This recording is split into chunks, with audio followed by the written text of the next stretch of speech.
My name's David Quarel. I'm a Ph.D. student at the Australian National University in Canberra. I'm based mostly in Cambridge these days, working with a group out of the Meridian office. When I go back to Cambridge, I'll be working as a research assistant with the University of Cambridge for 3 months, possibly extending to more, who knows. And hopefully I plan to finish my PhD 2024-ish.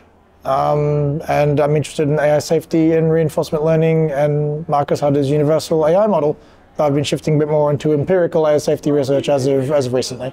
So were you a student of Marcus Hutter's? I'm currently a student of Marcus. So I did my master's with him, and I took a break and did some worked as a TA full-time at my home university for a bit. Then I started my PhD also with him. And what exactly is your PhD on? So it's a bit of a weird PhD, what with like COVID and all that, and remote supervision. But the stuff I'm working on is so Marcus's universal AI model. So like basically trying to prove like under the whole idea is this thing is like attempting to be like a gold standard of like a definition of intelligence. It's based on the principle of like simplicity, and so Marcus makes the case that intelligence and compression are sort of linked. The better you can compress a piece of data, the more you must have like understood that data.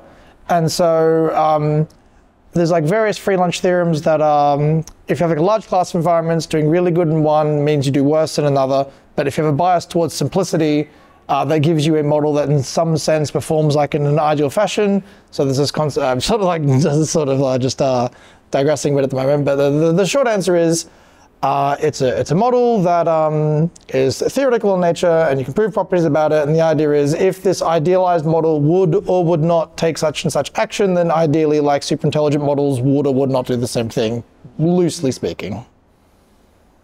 Okay. That was a bit of a ramble, but... But okay, but it's not the same sort of compression algorithm as something like 7-zip or WinZip. Is it a two-step compression algorithm that? So he describes compression as like intelligence because the more you understand something, the fewer bits you can represent it in.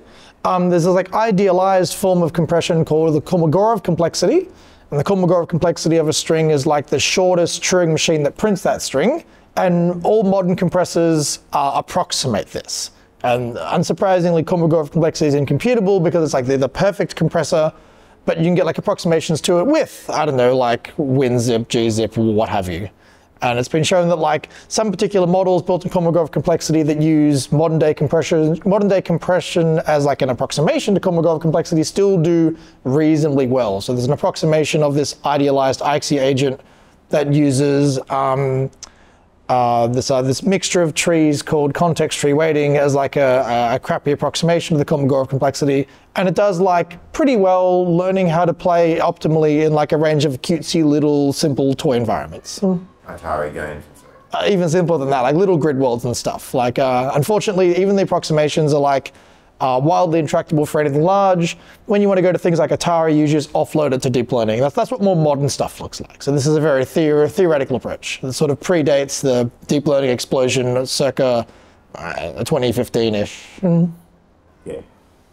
Well, do you want to talk about the deep learning explosion and some of your interests and also concerns about it?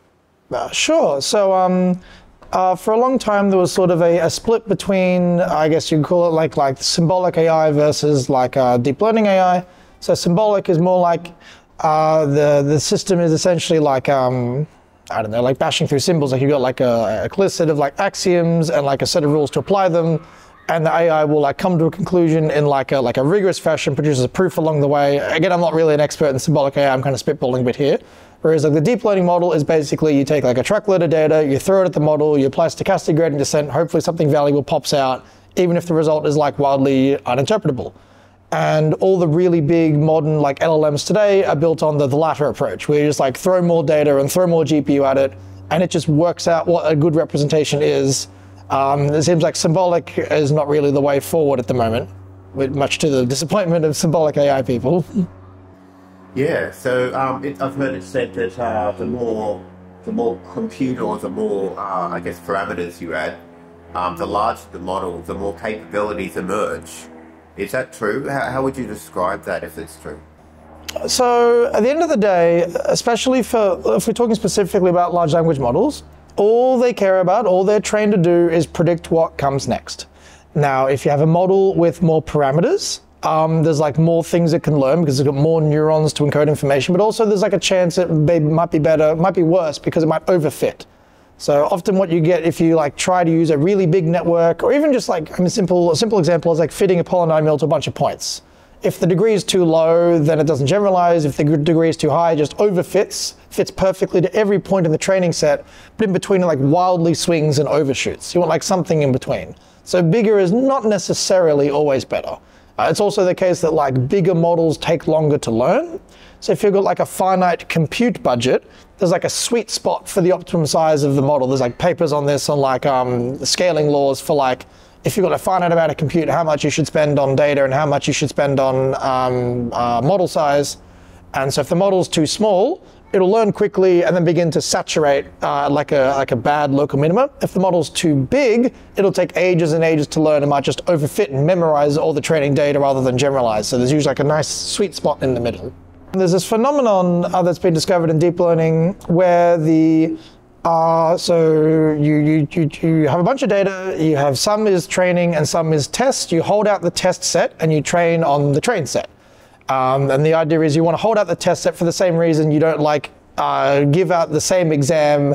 Like in a course, you give out past exams for practice. You don't give out the actual exam for practice because then I'll just do the actual exam, memorize the answers, and then ace the final, right? So you keep a holdout test that's not used until like learning has been stopped or whatever. And so what's been discovered is that you train on the test set and train on the train set, and the training loss like drops into the floor because it basically memorizes all the training examples, and the test loss kind of hovers up pretty high, and then you just like let it run for a really long time, looking at the same training data over and over again, and at some point, boop, the test loss like dramatically drops really fast. Why this happens, well, we don't know. But so this phenomenon is called grokking, where basically it's conjectured at this point in time the model like gets it like understood, like, oh, eureka, I like understand like the generalizing property here rather than just memorizing a bunch of examples. That's what that is. The reason why it happens like that rather than a smooth fashion, it's conjectured that the parameter space or weight space, or like imagine the set of all possible models has like different regions, and in some of these different regions the model might act dramatically different. If you imagine like I'm just trying to remember like Jesse Hoogland's talk that he gave the other day on singular learning theory that attempts to explain this. Your different regions of weight space might represent models of different dimensionality. When you cross the boundary from one to the other, it's like a phase transition in physics, and so the model rapidly changes in like an unexpected way. How much this is true, I mean, I have no idea, but grokking is definitely a thing you can empirically measure, and they're still building like the theoretical understanding of like why that happens. Do you think this theory of understanding grokking will help us understand understanding in abstracts in other AI or even humans? Do you think there'll be a shared sort of pattern of understanding between? My short answer is I have no idea. My longer answer is I mean, it might be a dangerous anthropomorphism, but like humans tend to have this grokking thing too, right? When I'm like learning a new topic, I'm doing past exams. At some point, I might just be like sort of like trying to like pattern recognition, trying to like spot some sort of relationship between like the question and the answer. And after some point, it clicks for me. I like get it, and then I can like do all the problems really quickly. And so apparently models kind of act in the same way, though it's always, I think, maybe dangerous to reason about these two things as like perhaps having some sort of link. The short answer is I don't really know. Well, it would be interesting to understand understanding in AI if we could do that. Do you think it's possible to get an operational understanding of understanding in deep learning? Yeah, so here's my worry. So there's been a lot of work in mechanistic interpretability trying to understand what the model does on the inside, trying to recover the algorithm from the weights. And for like little itsy bitsy toy problems, like Neil Nander's work on like modular addition, and trying to remember the name of it. There's like another example of like a transformer trained on strings of parentheses that are balanced or not, and we could recover from just the way it's the algorithm that it uses, and it's like something similar to what a human would do. You like go from left to right, you count the number of opens against the number of closes and check if that total drops below some threshold, blah, blah, blah. But for really, really big models, it seems like it would be quite difficult in general to like what's the algorithm for turning English into French? Who knows, right? That's like would be a very difficult thing to recover from the model. I know OpenAI has done some work on using GPT-4 to interpret GPT-2 to like look at the neurons in GPT-2 and give them like a sort of semantic meaning, but I worry you get this almost like Gödelian problem like in mathematics, where if you have like a formal system, if you want to have the system prove properties about itself, you get stuck and you need like a bigger system to like verify the smaller system. And so maybe, though it seems dangerous to reason this way, but maybe it's the case you have a similar problem with both humans and deep learning. Like maybe humans are clever enough to like fully map out every neuron in like, I don't know, some little grub or worm or ant or whatever, and like understand the algorithm the ant uses to follow the pheromone trail or what have you. But you need something cleverer than a human to like fully understand and interpret what's going on in the human brain. And maybe deep learning is a similar problem. You always need like a bigger, cleverer model to like interpret the smaller model. Whether this is true, I have no idea, but that's my guess, is you get stuck in this like, I always need a bigger system to interpret the smaller system problem, which means fundamentally it will be like almost impossible for humans to like understand how their own intelligence works, but who knows? I hope it's not the case. I hope so too, yeah. Do you think it's possible that capability might emerge unexpectedly, emerge in such a way that, it's not trained to emerge, but emerges anyway? This has already happened, right? Like large language models are trained to guess what comes next. That's the only thing in the world that it wants, whatever that means for models. The loss function is defined as given a sequence of tokens, you got to guess the token that comes next. And we just threw 40 terabytes of text at it, so like all of the internet or whatever, like large scrapes of our Common Crawl and like, I don't know, every book and all of English Wikipedia, and we just threw all that in. And you get all these like sort of generalization properties. So I gave a talk about this like a year ago of like what was state of the art at the time, text DaVinci like or GPT-3 or whatever OpenAI had the biggest at the time. It's like you give it like a string and it tries to guess what comes next, and it would be really good at pattern recognition. So you give it like a sentence in English and then the corresponding translated sentence in German. You give it another sentence in English, and not only would it recognize the pattern is, oh, I have to like translate from English to German, it would also give you the correct translation. Nowhere in the training set, nowhere in the during training was this thing optimized specifically to be good at translating language. We just like guess what comes next. That's it. One of the most recent things that happened that spooked me is a year ago I made the bold claim that like LLMs are really bad at planning. So like things that don't require planning really far into the future, like translation of language, it can do really well, or like writing, rephrasing something into a different prose, or like rewrite this email to be angry or sad or blah, blah. It does really good at that. But planning it's bad as. It's really bad at. So if you give it like a sequence of moves on like a chessboard, and you ask it for what comes next, you essentially want to play chess against GPT. Often it plays illegal moves, and even if the moves are legal, often they're bad, and it's really bad. This is not true as of like 2 or 3 days ago. I want to say GPT 3.5 instruct model, I'm not sure exactly what it is, but OpenAI has recently released a new API for a particular kind of model, and it's dangerously good at chess. So ELO 1800, again, all this thing was trained to do is guess the next token. So somewhere in the inscrutable weight matrices, when you like do a forward pass on the model, by multiplying the matrices together on a higher level, it's computing some sort of algorithm, I imagine, like minimax, or I don't know, whatever algorithm runs in the brains of grandmasters. Grandmasters don't really just do minimax and look 20 moves deep. They have some sort of like, I don't know, I'm a bad player at chess. I don't know how they do it, but they do it. And whatever the large language model is doing on the inside, it must be doing something analogous, because if all it's trying to do is like guess what comes next, and it's really good at playing chess, that to me is quite scary. There's like some sort of like, I want to say agency or some sort of like planning or optimizer that lives inside. I mean, who knows? Nobody knows, but that's like a rough guess. This is very scary that you can give it. I think you give it the header of a I can't remember the name of it. It's like the formal way you write down a log of a chess game. you give it the header file, and then you give it like a couple of moves, and then it just like guesses what comes next, and things it guesses next are like actually really exceptional chess moves. I played a few games against it a few days ago and just got absolutely wrecked.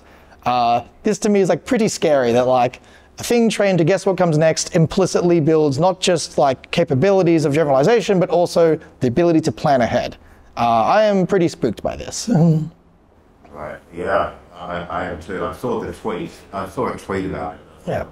I would have put that in my talk if I'd known about it, but like, yeah, it happened like 8 hours after, so at least I learned about it 8 hours after. Yeah. Where do you think the interesting directions in research in LLMs are going now? And maybe if you're worried about this, let us know. So I'm really excited about Mech-interp and LLMs. So for the longest time, AI safety was basically just like a branch of philosophy. Like a lot of the work from like Yudkowsky or Bostrom was like claiming, well, we would expect that like agents would be like goal seeking. We would expect that they will have like these instrumental convergence properties of like keeping themselves safe and like taking all the resources and blah, blah. And that like, you know, it's a persuasive argument, but like there's no way to like empirically test all this stuff. And like now it's sort of swung pretty far in the other direction, where like a lot of AI safety is like an empirical engineering discipline. Like I'm really excited about mechanistic interpretability, trying to work out internally what the model actually does. So there was, again, the names escape me, but a particular paper on isolating particular facts in the weights and then ablating or changing those without wrecking everything else. So there was a paper on like convincing an LLM that the Eiffel Tower was in Rome. And you ask it questions, how do I get to the Eiffel Tower? Oh, it's like, oh, such and such street in Italy or whatever. Oh, it's just next door to like Venice, oh, blah, blah, blah, without destroying everything else. So this is like, well, one, it's a bit scary that you could like take something off the shelf and then like switch some facts for your like misinformation model and then release it. But it's also cool because now we have like maybe a bit more of a grasp of like what the cognition of the model looks like, where are the facts stored. It's still very early stages at this point in time. So that's one thing I was excited about. And the other thing I was really excited about was the Othello GPT paper. So training a little transformer model on a sequence of legal moves in a board game called Othello, or sometimes also called Reversi, and then working out how does the model work out what moves next are legal. So if you give me a sequence of 20 moves in a board game and I have to work out what moves are legal, what I would do is I would physically get the board game and execute the moves out and then just look at the board state, right? I can't really juggle in my head, I don't know, 20 moves forward in chess, what does the board look like? Turns out the model kind of does the same thing. So through looking at how the information moves through the residual stream, they basically trained a probe to translate from the activations to a human understandable representation of what the model is thinking, and they could not only just recover the current state of the board as the bot believes it to be, which actually does represent the true state of the board if you executed those moves, but B, they could also intervene and like tweak the activations in the model to change what it believes the state of the world to be, and then it would correctly make accurate moves for that counterfactual world. That's pretty wild that like we can, one, it's like pretty definitive proof that like models, large language models build models of the world to help their understanding, and two, we can like interpret and intervene on those models. So I mean, ideally, like the proper goal would be, like the holy grail of Mech-interp to me is like detecting deception. Like, could you somehow work out if the model is like lying to you and then be like, no, naughty, naughty, snip that part out or something like that? That would be really exciting. I also think it's like probably borderline impossible, but I mean, I don't know, but like that would be a really cool thing to see if there was some way to like detect if the model is just telling you what you want to hear or answering earnestly, if it's trying to deceive you or not. If we could detect that in an automatic fashion, that's like, I want to say like most of alignment kind of cracked, like at least from a making sure the model doesn't like trick you perspective, maybe not so much like trying to encode the goals that you want, but that's another problem. Deceptive alignment via Mech-interp I think would be like, that's what they're really pushing towards. Can we get AI to help us with, I guess, the program of understanding mechanistic interpretability and have it also execute mechanistic interpretability either on itself, so as to make more sense of its next move in the physical environment of the real world, or on other agents as a sort of like policing and that thing? Yeah, so there's this work I mentioned before about like using GPT-4 to interpret GPT-2 that OpenAI did, but you kind of just push the goalposts, right? Now you're trusting the larger agent that it's also not telling you fibs. So So yeah, exactly. You've got to trust something. So there's one approach. Again, the names keep escaping me at the moment, but you basically train a very simple model, simple enough that humans can actually like interpret it, understand it, and then you use that to sort of make guarantees of properties about like a slightly larger model, and then use that to trust a slightly larger model, sort of all the way up. So it's a similar thing to formal verification. You like write the verifier, a human writes the verifier, and then a bunch of humans basically sit there and audit the code very, very carefully until they're convinced that the verifier is legit. And then you can write bigger problems, bigger pieces of code, and then verify they're correct, just offloading it to the verifier. So you have to trust something, and then you're going to build up from there. Whether this will work in practice, I have no idea, but it's like a promising approach, I think. Yeah. I mean, it just seems to be that it may be a task which, a bunch of humans just don't have the headspace or the computing power to really interpret larger models themselves. But then you've got the problem with the larger models having to be created to understand the smaller models. But yeah, I don't know. maybe you can sort of, is there a way to divide and conquer a large language model?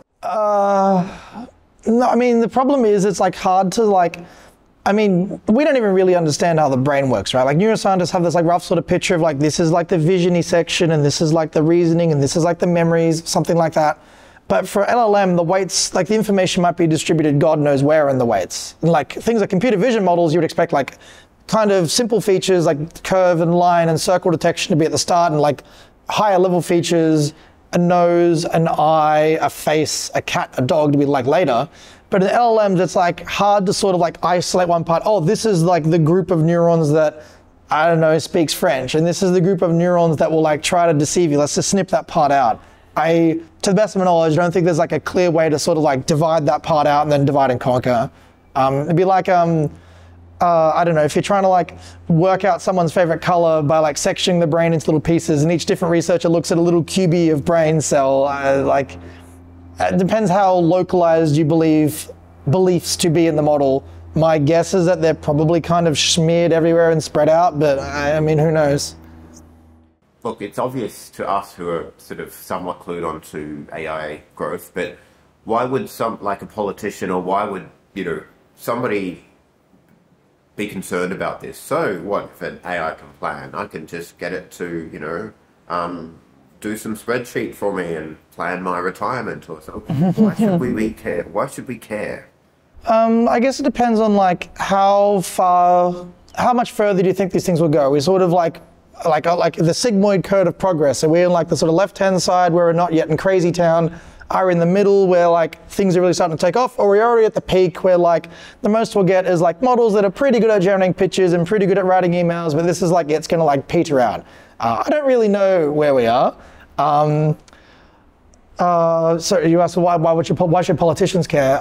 So I guess as soon as you get models that start to take actions that affect the real world on a large scale. So like a common example that comes to my mind is there was this AI generated image of I think it was like a missile attack on the White House lawn that someone posted online. And in response, the like S&P 500 dropped like, I don't know, a squillion points or something, and then rapidly shot back up when the market realized it was fake news. But like the fact that it's easier and easier for one person to like do something stupid. The fact that like one person went out of their way to like use some AI tooling that's like available basically to anybody to generate some disinformation, post online, and then have like the stock market crash in response, even if only very temporarily. I think it was over the time scale of like minutes or something. But yeah, the fact that it's easier and easier for one person to do stupid, malicious behavior, that's scary. Like not even worrying about like, ignore for the moment like a long-term superintelligence, whatever, right? It's just, right now it's easy for people to do dumb stuff. And another example is, so it's easy for, in the past, people have written like computer viruses, and a computer virus is not a particularly complex bit of code. It basically tries to like replicate itself to other machines and then like do something stupid like delete files or do damage or whatever. There's like very simple viruses, I don't know, a kilobyte in size that are like, I would not call them intelligent, like, stupider than an insect. They're not very bright, that have done like, without hyperbole, billions of dollars of damage. Now, if you imagine a virus that's even like a little bit clever, like a GPT-4 in level of intelligence virus, I don't think GPT-4 is like anywhere near human intelligence yet, but you can imagine a virus that was of a similar intelligence as GPT-4, could do like all sorts of damage, right? And knock out the power grid or like disrupt the economy or all sorts of a number of things. I guess it'd be a little bit harder for like a large language model powered virus to replicate itself because it has to, it's quite large, it has to run on specialized hardware. But you could, I don't know, maybe you could imagine like you'd have a large virus like that like writes little bits of code and then sends it out the internet or any one of a number of these things. It's like really, you don't have to have actuators in the physical world to do harm. I can't remember if you mentioned it, but a talk here at EAG, someone mentioned you can imagine if Trump didn't have physical actuators in the world, he could still cause a lot of harm by just like tweeting stuff out to his followers, and they did all sorts of stuff up to including like January 6th in the States, right? So even if all it has is like a text-only terminal to the internet, you could still cause like irrevocable harm. And are we at that stage yet? I don't know, probably not. Is it coming soon? I don't know, maybe. It's really hard to say. Yeah, that's right. I mean, if AI can do that, or even if humans can nudge AI to be more productive and spreading fake news or prompts or nudging sort of prompts to get people to do things, then you have a bunch of mechanical turks out there doing all these sorts of things for you that are reasonably capable enough because they're kind of like humans, doing it and acting as actuators and sensors in the real world. Yeah, I mean, you could just hire someone on like Fiverr or whatever. If I need a package picked up, the bot can just pay someone money to go get it, right? Like if I need, I don't know, you like bribe a janitor to like put the USB stick in the server room or something like this, right? Yeah. Humans are like easy to like bribe or coerce or persuade or blackmail into doing things. And a model that was clever enough probably wouldn't have too much difficulty doing this. Where's your probability mass of AGI over the coming century? Is it going to come this century? I don't know. Is this century? Yeah, probably. How do I feel? Probably, I don't know. Somewhere between like next Tuesday and 100 years. Like I have no idea. Like my actual gut feeling on this is like, I don't know, what's a nice number to pick is maybe 2036, because that's when the Unix 32-bit rolls over, so maybe I'll pick that. But no, I don't really have a strong intuition of like when at all. I guess I am a little bit more bold on like things quicker than usual. Like, yeah, like 12 months ago, GPT-4, at least, or whatever was the best LLM available at the time, couldn't do planning. And now it can. Like you're essentially a very I think it's an uncharitable interpretation to call GPT-4 a very complex autocomplete, but that's certainly the goal it was trying to do, was just autocomplete. And I think I could make the claim that like very large autocomplete models can now play chess, and that is pretty scary. Do you have any intuitions about the type of capabilities that might emerge next that are particularly concerning or interesting? A big one that spooks me is tool use. So I mentioned this in the talk I gave, but due to the way tokenization works, models are really bad at like doing things like arithmetic, or if I ask, I don't know, GPT to like compute me the first, I don't know, 100 primes starting at a very large number, it'll probably do pretty bad. It'll generate plausibly looking things that aren't prime numbers, because when you do a forward pass on an LLM, you're always performing the same amount of computation. I can't ask it, please take an hour and go run this big long program for me and come back with the answer. However, if you give it a well-defined API that it can interface with, this very strongly extends the abilities of the model. So I mostly use GPT-4 as I guess an English to Python compiler, where like I write most of my experiments, I write like a plain English description of it, and then it vomits out the code. I then take that code and inspect it and ask for clarifications and then run the code directly.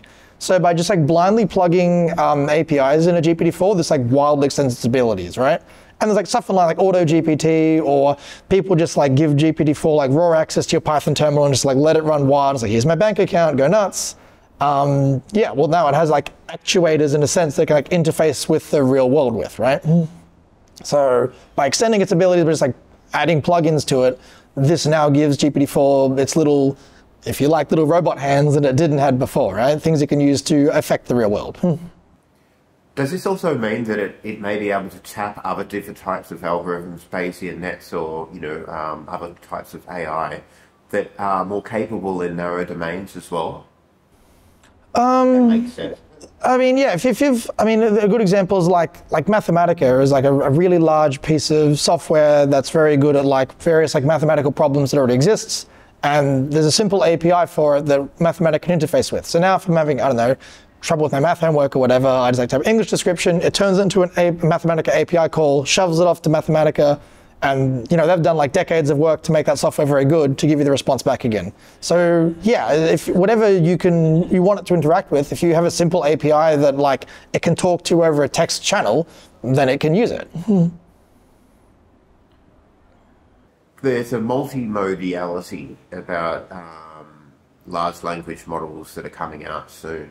As far as I understand, the Gemini model and the next iteration of GPT maybe multimodal. GPT-4 is already multimodal. The image input is, as far as I'm aware, not publicly accessible. But when it came out at launch, you could already feed an image as input, and it could be like, oh, I could describe what's in the image, or take my sketch of something and turn it into code that draws a web page looks similar, blah, blah, blah. So they're already multimodal, but not publicly accessible as of yet, to the best of my knowledge. Yeah, I can imagine a scenario where GPT could be, or large language models could be trained on just, I guess, surveillance data of people walking down the street and facial recognition stuff and other, all sorts of things. I mean, and all sorts of other input as well. But I mean, this means that it could make sense, perhaps, of a whole heap of data that we don't really think about it has access to. Are you concerned about this? I would be less concerned about that because in general it would be way easier instead to take an already off-the-shelf facial recognition stuff already exists, right? That's like, do I want to go as far to say it's a solved problem? Almost, yeah. Like facial recognition tech exists. You could take an already existing off-the-shelf facial recognition model and just have GPT have like a cutesy little API to it. Yeah. So you could ask GPT, I don't know, give it like an English description of the person you're looking for, and then it queries the computer vision algorithm or whatever, and it spits out, oh, here's this person, this probability of like black hair and medium build and eye color such and such or whatever. And then GPT goes, oh, that's the person I'm looking for, and then could maybe make a call to something else to alert an operator, oh, that's the person that we're looking for, or something like that. So I would say, like, you don't need to train GPT-4 on this. It's already a kind of proto-weak, crappy AGI. Just plug it into existing stuff that already exists. And this is like easy. You don't have to have a background in you don't have to have a strong background in this area to do this. You can just like download Magic Open CV library and write a few lines of Python that's like, read the thing from the model, make a call to the GPT-4 API and ask it what it thinks. This is like super easy for anyone to do. Could it be used in sort of war room-like type applications? I mean, obviously yes, but is this something that we should be worried about now? Is it? Maybe. I have no idea what the military is doing with LLMs. I vaguely remember Palantir had some sort of video where they wanted to like hook AI into a lot of strategic planning for like little like war games and stuff. There was the example of, I think it was called Cicero, I'm not sure, of a bot that either DeepMind or Meta produced, I'm not sure which, that plays full press diplomacy. So diplomacy is it's like a war game for like World War I, and most of the game is predicated on like English conversations. In between rounds, you chat with other players, either openly or in private by writing notes like, oh, I'll move my troops here to Austria if you support me in Hungary, blah, blah, whatever. And computers can now play this at like not a human expert level, but like a 90th percentile level. And that's pretty scary. If it's good at playing like cutesy little tabletop war games, then like, yeah, I could imagine that it wouldn't be too far away before like people use this in like actual strategic decisions. Yeah, that's pretty scary to me. Yeah. Even if you totally ignore ASI, you totally ignore all the S-risk stuff, I could still see lots of like harmful uses, right? Like one person unilaterally doing a whole bunch of harm, like a rogue state, like, I don't know, crashing economies or doing like large-scale hacking, or even like smaller scale stuff, like scammers can use LLMs to better write phishing emails or better write viruses. Or like there was like one paper where I don't know if it was an LLM, but used some sort of model that was designing molecules for medicine, and they asked it, asked it to create the most harmful things in this like model, like reinvented like VX nerve gas and all this sort of stuff, right? Or just like, it's putting, if you don't think it'll go any further, then what it currently does is like amplifies the ability of others, right? Like it turned me from like a kind of useless software engineer to a kind of mediocre software engineer. Like I'm a lot better at writing code because I can just like offload it and ask the LLM for help. So intelligence and abilities are dual use, right? If you think rapidly, like if everyone on the planet was like suddenly 100 times smarter than they were yesterday, what world would that look like? Would that look like a very positive world, or would it look like a world would be like way easier for people to unilaterally do lots of harm? I don't know, but if you think that like 100xing the intelligence of everyone tomorrow would be like a bad thing, we should do it slower, then you should be worried about like mass deployment of LLMs on a large scale. 100x intelligence may be a bit of an exaggeration, but like, I mean, I do work faster having the LLM to help me. I'm like, a bit ashamed to say I'm like wholly dependent on these things now. Like it codes better than I can. I think we're maybe in this like brief period of time, I'm sort of digressing a bit here, but in 1997, the world champion chess was beaten by a machine. And the last time a machine lost to a human in chess in tournament conditions, I want to say it was like 2004, 2006 or something like that. And there's a brief period of time in between where cyborg chess was a tournament condition that was played. So it was a machine together with a human working together, and they were stronger than either a machine or a human alone.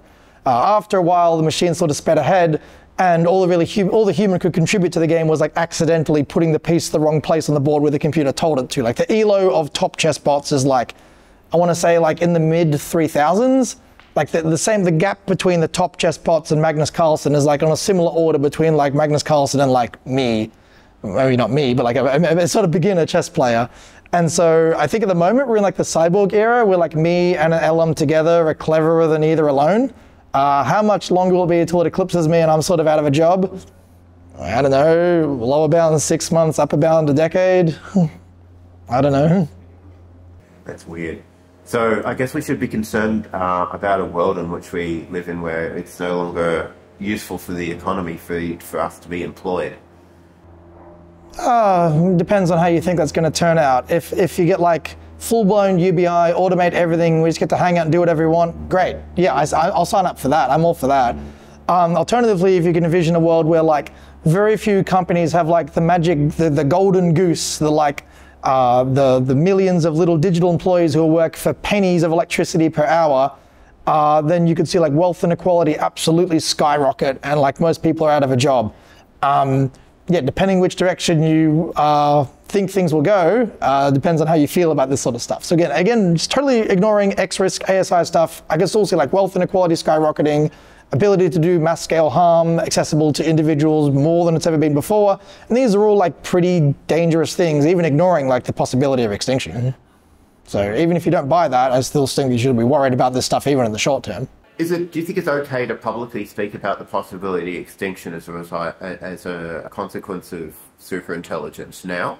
Or do you think it's like one of these things that people just turn their nose up at and be sort of trigger a disgust response such that they're not really interested in the ethics of AI anymore? I mean, you do see governments starting to take this stuff quite seriously. Like the UK government is like setting up a task force. Rishi Sunak has met with the heads of Anthropic and DeepMind and OpenAI to like negotiate like what damage can these things do, what can the government help to do prevent it, blah, blah, blah. Like I think the world is starting to take this stuff a bit more seriously than in the past. And that's partially due to, in my opinion, like small warning shots that we've seen.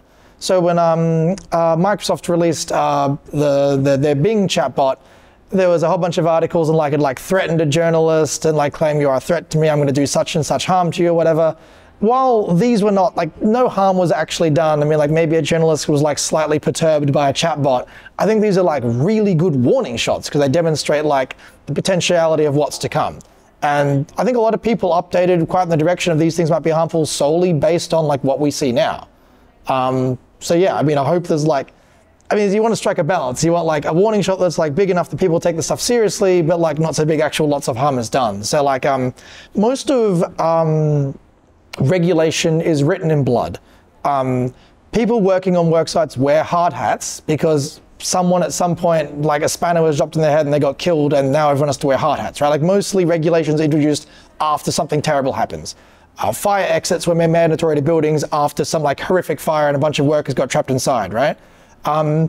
So what's more difficult is that you might not get many warning shots with AI, right? By the time you see like potentially dangerous stuff, it might already be like game over at that point. So it's harder to just like wait for something bad to happen and then legislate it away afterwards. If it's the case we're in a world where like things take off real quick and by the time you realize something bad is happening, you're already screwed. I don't know whether we live in that world or not. Yeah. What would be some indications that we live in that kind of world, or that we're heading to that kind of world, either that exists today or warning signs that we're heading to that kind of world? The type of warning sign that might alert you, but not alert, policymakers or voters. Yeah, I guess if you saw like dramatic, very fast improvements in models, that would be like, I mean, I guess if it was really, really fast, you probably wouldn't see that because, like, I mean, what's the current state-of-the-art stuff that OpenAI has behind closed doors? I mean, I don't know. Nobody knows, right? Like, maybe a few hundred people working at OpenAI know, and maybe the evals team working with them, but that's about it. Yeah, what would I have to see? I guess I would need to see, like, a dramatic rollout of improved capabilities accessible to, like, lots of people. Now, is that necessarily true?